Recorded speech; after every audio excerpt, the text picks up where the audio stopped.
అందరికీ నమస్కారం. Welcome back to my channel తస్సిలోక తెలుగు వ్లాగ్స్. అయితే ఇవాళ మీతో మాట్లాడడానికి అని చెప్పి నేను ఒక బేబీ కార్న్ వీడియోని తీసుకొచ్చేసాను. బేబీ కార్న్ వీడియో కాదు, రెసిపీతో వచ్చేసాను అన్నమాట.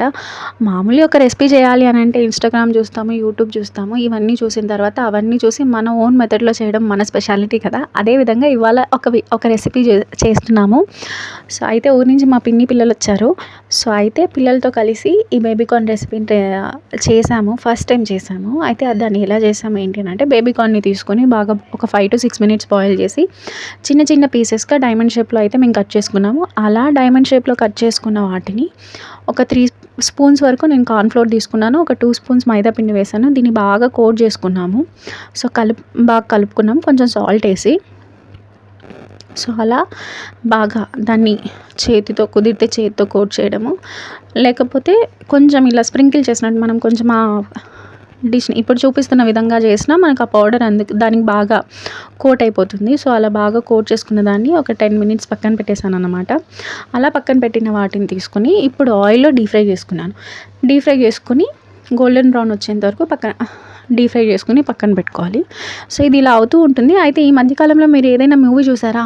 నేనైతే ఒక మూవీని సజెస్ట్ చేస్తాను, అనగనగా అని.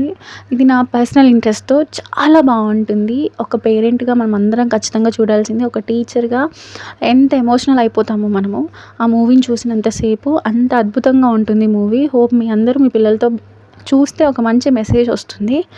సో మూవీ సంగతి అదైతే. డిష్ అయితే ఇలా ఉంటుంది. సో దీంట్లోకి ఫ్రైకి సాస్ తీసుకున్నాను. అయితే ఆ సాస్ ఏంటి అని అంటే, మిక్సీలో ఒక 4 tomatoes 1.5 spoon షుగర్ వేసి ప్యూరీ తీసుకున్నాను. సో ఇక్కడ కనిపిస్తున్నట్టుగా ఒక 2 spoons ఆఫ్ ఆయిల్లో కొంచెం ధనియాల పొడి అప్పటికప్పుడు దంచుకొని, ఒక 4 పచ్చిమిరపకాయలు కట్ చేసుకుని బాగా ఫ్రై చేసుకున్న తర్వాత ఈ ప్యూరీని వేసి ఇది కూడా బాగా ఫ్రై అయ్యేంత వరకు సాట్ చేసుకోవాలి. అలా ఫ్రై అయిన దాంట్లో మనకు కావాల్సిన టేస్ట్కి తగ్గట్టు కొంచెం సాల్ట్, కారం ఇది వేసుకొని బాగా ఫ్రై చేసుకున్న తర్వాత ఇప్పుడు గోల్డెన్ బ్రౌన్ వచ్చేంత వరకు ఫ్రై చేసుకున్నాం కదా బేబీ కార్న్. ఆ బేబీ కార్న్ని ఇందులో వేసి బాగా సాట్ చేసుకోవాలి. అది బాగా అబ్జర్వ్ చేసుకుని బాగా ఫ్రై అయిన తర్వాత ప్లేట్లోకి తీసుకొని ఎంజాయ్ చేయడమే. మా హాలిడే అయితే ఇలా జరిగింది. మరి మీరు please hope you like it. Subscribe.